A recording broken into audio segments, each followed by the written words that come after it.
গুম খুন থেকে শুরু করে যত রকম গণহত্যা যা কিছু অপকর্ম করছে সব কিছুর সাথে জাতীয় পার্টি জড়িত। ঠিক।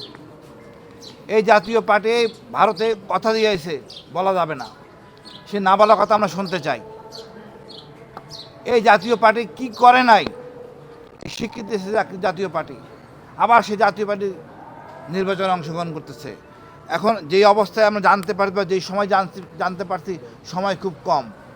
আমাদের সামাজিক আন্দোলন মাধ্যমে এদেরকে অবাঞ্ছিত ঘোষণা করতে হবে, এদেরকে প্রতিহত করতে হবে।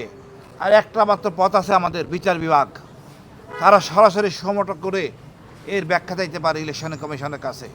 ফ্যাসিস্টের সহযোগীকে নির্বাচনে অংশগ্রহণ করতে দেওয়া যায় না। দীর্ঘ 16 বছর আমরা নির্বাচন করতে পারি নাই, তাল বাহানা করছে।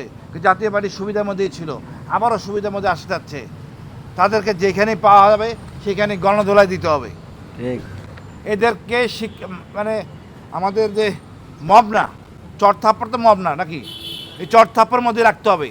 এরা লজ্জা শরম নাই, বেশরম, জনগণের টাকা লুটপাট করে খাবে, এই কাজটি তারা করবে।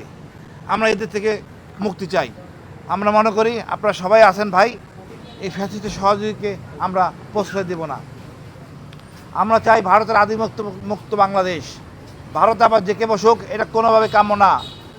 ভারতের সাথে চোখে চোখ রেখে কথা বলবো, যা ইচ্ছে তাই ভারত করে গেছে শহীদ জিয়ার অংশটুক ছাড়া।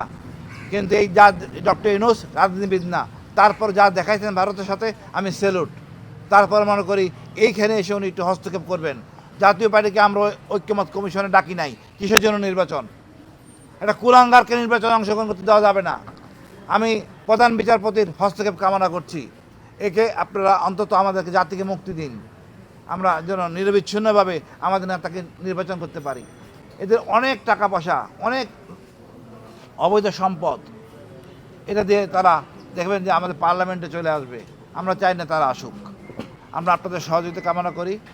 এবং আবার এক কথা, হাদি ভাই চেতনা আমরা ধারণ করি, আমরা সবাই হাদি হই এবং ভারতের আধিপত্য মুক্ত বাংলাদেশ গড়ে তুলি। আমরা স্বয়ংসম্পন্ন এক জাতির দেশ, এটি আমাদের জন্য শক্তি।